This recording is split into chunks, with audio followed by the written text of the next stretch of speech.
हाँ जी, तो कैसे हो आप लोग। मैं आपका नीलेश पी अब बहुत-बहुत स्वागत करता हूँ सुपरफास्ट क्लासेज यूट्यूब चैनल पे। दोस्तों आज की इस वीडियो में हम लोग देखने वाले हैं क्लास 10th वालों के लिए आपके हिंदी से कुछ काफ़ी इम्पोर्टेंट प्रश्न। जी हाँ मेरे दोस्त, इस वीडियो में मैं सारी की सारी जितनी भी आपके हिंदी की विधाएँ हैं जैसे रेखा चित्र, आत्मकथा, कहानी, ठीक है, निबंध, सबसे मैंने दो-दो काफ़ी 3-3 इम्पोर्टेंट लेखक और उनकी रचनाओं से संबंधित प्रश्न लिया है, क्योंकि आप जानते हो कि आप लोग के एग्जाम में ना रचना और विधा संबंधित प्रश्न काफ़ी पूछा जाता है। ठीक, तो चलो इनको हम लोग पढ़ लेते हैं। एक-एक क्वेश्चन काफ़ी इंपॉर्टेंट है, मैंने छाँट-छाँट कर लिखा हुआ है। ठीक है, चलो हम लोग शुरू करते हैं वीडियो को। बाकी कहूँगा चैनल को अभी तक आप सब्सक्राइब नहीं किए हो तो चैनल को सब्सक्राइब कर लेना और बेल आइकन को भी दबा लेना, जिससे मेरी सारी वीडियो की नोटिफिकेशन आपको मिलती रहे। और जी हाँ मेरे दोस्त, जो हमारी एप्लीकेशन है मैं आपको बताना चाहूँगा, जो यूपी एमएसपी स्टडी, जिसको आप अभी तक डाउनलोड नहीं किए हो उसे डाउनलोड कर सकते हो गूगल प्ले स्टोर से। ठीक है, या इसका लिंक इस वीडियो के मैं डिस्क्रिप्शन में भी डाल दूंगा। यहाँ पे हमने लक्ष्य बैच लॉन्च कर दिया है, 1 ही दिसंबर को लॉन्च किया है। बेसिकली लक्ष्य बैच क्या है, इसमें आपको क्या मिलेगा, तो इसमें देखो आपके जो 2023 के जितने भी प्रीवियस ईयर पेपर थे यूपी बोर्ड के, ठीक है, क्लास 10 का, जैसे हिंदी का पेपर था 7 सेट का, वो मैथ का पेपर था 7 सेट का, वो साइंस का 7 सेटों का, इसी तरह सारे सब्जेक्ट के 7 सेटों का सॉल्यूशन, उसके साथ वीडियो सॉल्यूशन के साथ, ध्यान देना वीडियो सॉल्यूशन के साथ पीडीएफ सॉल्यूशन भी मिलेगा। ठीक है, केवल पेपर का पीडीएफ नहीं, पूरा का पूरा पेपर का सॉल्यूशन के साथ पीडीएफ, जिससे आप आसानी से सारी चीजें पढ़ सको। ठीक है, उसके अलावा इस बैच में आपको मैं खुद मॉडल पेपर बना रहा हूँ, 5 से 10 मैं अपना मॉडल पेपर बना रहा हूँ, वो मिलेगा हर एक सब्जेक्ट का। उसके अलावा जो फेमस क्वेश्चन बैंक है जैसे राजीव विद्या अवतार, उनके पीछे आप जानते हो कि मॉडल पेपर होता है, उस मॉडल पेपर का भी सॉल्यूशन इस बैच में मिल जाएगा। और उसी के साथ आपको बोर्ड द्वारा जो मॉडल पेपर जारी किया गया है यूपी बोर्ड द्वारा ऑफिशियली, उसका भी सॉल्यूशन इसमें मिल जाएगा। सारे का वीडियो के साथ पीडीएफ सॉल्यूशन मिलेगा। तो जल्दी आप ये बैच ज्वाइन कर सकते हो। अभी इसकी प्राइस काफी कम है। जी हमें दोस्त 299 की प्राइस है, लेकिन अभी ऑफर में आपको 250 रुपए में ये मिल जाएगा। तो आप हमारी एप्लीकेशन से सीधे बाई कर सकते हो, या ज्यादा जानकारी के लिए, ठीक है, या आपको पेमेंट करने में कोई प्रॉब्लम वहां से आ रही है तो इस नंबर पे 85 42 86 64 46 पे आप कॉल कर सकते हो। ठीक है, डायरेक्ट मुझसे बात हो जाएगी। चलो ये तो बहुत हुआ कोर्स के बारे में। अब हम लोग अपना ये जो क्वेश्चन है इनको थोड़ा पढ़ लेते हैं। ठीक है, देखो पहला इसमें क्वेश्चन आप लोग देख सकते हो, रेखा चित्र से संबंधित है। माटी की मूर्ति काफी फेमस रचना है और अतीत के चलचित्र, इन दोनों को किसने लिखा है, तो माटी की मूर्ति रचना है रामवृक्ष बेनीपुरी की और अतीत के चलचित्र रचना है महादेवी वर्मा की। तो आप लोग याद रखना, आपके एग्जाम में ऐसे क्वेश्चन पूछा जा सकता है कि माटी की मूर्ति की विधा है, ठीक है, विधा भी पूछा जा सकता है, या माटी की मूर्ति के लेखक कौन है, ठीक, तो वो रामवृक्ष बेनीपुरी। अतीत के चलचित्र के लेखक कौन है भाई, तो महादेवी वर्मा, या इसकी विधा भी पूछ सकता है, तो रेखा चित्र विधा की रचना है। चलो अगला आप लोग देख सकते हो, मेरी असफलताएं।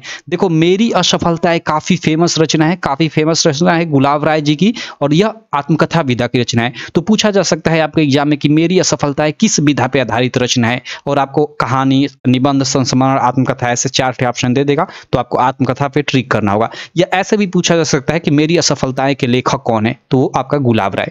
ठीक है, विधा भी पूछा जा सकता है, लेखक का नाम भी पूछा जा सकता है। उसके बाद हरिवंश राय बच्चन जी द्वारा लिखित है नीर का निर्माण फिर और क्या भूलू के याद करूं। ये दोनों रचनाएं काफी इंपॉर्टेंट है और दोनों की दोनों आत्मकथा विधा की रचना है। आपको विधा भी याद रखना, क्योंकि एग्जाम में विधा भी पूछा जाता है। ठीक, उसके बाद हम लोग संस्मरण पे आ जाते हैं। देखो महादेवी वर्मा जी का एक पथ के साथी है, काफी इंपॉर्टेंट संस्मरण विधा की रचना है। और रामवृक्ष बेनीपुरी जी द्वारा लिखित जंजीरें और दीवार, काफी फेमस रचना है संस्मरण विधा की। तो ये आप याद कर लेना, सभी की सभी रचनाएं काफी इंपॉर्टेंट है ये, और विधा के थ्रू भी काफी इंपॉर्टेंट है, आपके एग्जाम में डायरेक्ट देखने को मिलेंगी। ठीक है, अगला देख सकते हो, जीवनी से संबंधित मैंने लिखा है। देखो कलम का सिपाही, ठीक है, जिसको लिखा है अमृत राय जी ने। ठीक है, कलम का सिपाही, ये जीवनी, अगर विधा पूछे तो ये जीवनी विधा की रचना है, और किसने लिखा है, तो अमृत राय ने। ठीक है, उसके बाद आवारा मसीहा, वेरी इंपॉर्टेंट भाई, वेरी इंपॉर्टेंट है, जिसको लिखा है विष्णु प्रभाकर जी ने, और इसकी भी विधा जीवनी है। ठीक, चलो अगला हम लोग देख लेते हैं निबंध से हम लोग देख लेते हैं। देखो निबंध, चिंतामणि और विचार विधि, ये 2 काफी इंपॉर्टेंट है। इसके अलावा और भी बहुत सारे निबंध है, आप याद कर सकते हो। यहाँ मैंने आचार्य रामचंद्र शुक्ल जी का लिया है, क्योंकि ये कई बार आप लोग के एग्जाम में पूछा जा चुका है। ठीक, उसके अलावा हरचारी प्रसाद द्विवेदी जी द्वारा लिखित है एक अशोक के फूल, काफी फेमस इनकी रचना है निबंध विधा की, तो आप लोग याद रखना। ठीक, चलो अगला हम लोग देख लेते हैं नाटक। देखो नाटक में तो भाई जयशंकर प्रसाद का कोई दबा नहीं सकता, ठीक। तो इनका चंद्रगुप्त, स्कंदगुप्त, अजातशत्रु, यहाँ चंद्रगुप्त मैंने दोबारा लिख दिया है, चलो कोई दिक्कत नहीं, विशाख, ध्रुव स्वामिनी, ये सब इनके प्रसिद्ध काफी फेमस नाटक हैं। तो इन सबको आप लोग याद रखिएगा, ठीक है, काफी इंपॉर्टेंट है। उसके अलावा मोहन राकेश जी द्वारा लिखित है एक लहरों के राजहंस, काफी फेमस रचना है मोहन राकेश की। तो मोहन पूछ सकता है कि लहरों के राजहंस के लेखक कौन है या लहरों के राजहंस की विधा क्या है। तो आपको ये मालूम रहना चाहिए कि लहरों के राजहंस को लिखा है मोहन राकेश ने और यह नाटक विधा की रचना है, ठीक। चलो अगला देखते हैं हम लोग एकांकी विधा। देखो एकांकी में एक ही सबसे बहुत ज्यादा आता है आपके एग्जाम में, दीपदान, ठीक है, काफी फेमस रचना है एकांकी विधा की, जिसको लिखा है डॉक्टर राम कुमार वर्मा जी ने, ठीक। तो आप लोग याद रखना, बहुत ही ज्यादा फेमस है ये, बहुत ही ज्यादा फेमस है। उसके बाद आगे चलते हैं उपन्यास से। देखो उपन्यास में आपका ये तो देखो ये गबन अभी आया था 2023 के भी एग्जाम में, गबन और गोदान, ये प्रसिद्ध उपन्यास है प्रेमचंद जी के, आप लोग याद रखना, ठीक है। उसके अलावा जयशंकर प्रसाद जी का आपका कंकाल, तितली, इरावती, जिसमें इरावती को अपूर्ण माना जाता है, ये काफी फेमस है उपन्यास विधा में, ठीक है। तो इनको भी आप लोग याद रखना, विधा सहित आप लोग याद रखना, लेखक के नाम सहित। उसके बाद यात्रा साहित्य, जिसको आप यात्रा वृतांत बोलते हैं, उसमें देख लेते हैं राहुल सिंह कृत्यान, एक यात्रा साहित्य के काफी फेमस लेखक हैं, ठीक है। इनकी मेरी जीवन यात्रा और यूरोप यात्रा, दो ये मतलब काफी इंपॉर्टेंट रचनाएं हैं, ठीक है, राहुल संकीर्तन की यात्रा साहित्य से संबंधित। और उसके अलावा एक डॉक्टर राजेंद्र प्रसाद की रचना है मेरी यूरोप यात्रा, ठीक। तो काफी कंफ्यूज होते हैं मेरी जीवन यात्रा और मेरी यूरोप यात्रा। तो मेरी यूरोप यात्रा डॉक्टर राजेंद्र प्रसाद जी की भी आत्मकथा विधा की रचना है, आप लोग याद रखना। अब कहानी पे आ जाते हैं। कहानी में देखो प्रेमचंद जी ने लिखा है पंच परमेश्वर और कफन, काफी दोनों इंपॉर्टेंट है, आप लोग याद रखना।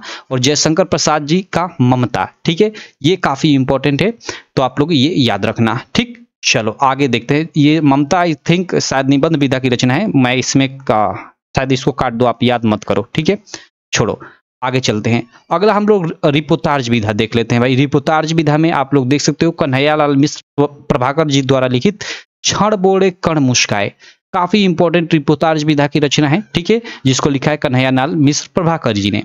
तो इस प्रकार हमने लगभग हर एक विधा से, हिंदी की जो भी विधाएं थी उनसे दो दो लेखकों का और उनकी विधाओं का, उनकी रचनाओं का हमने नाम देख लिया, ठीक है।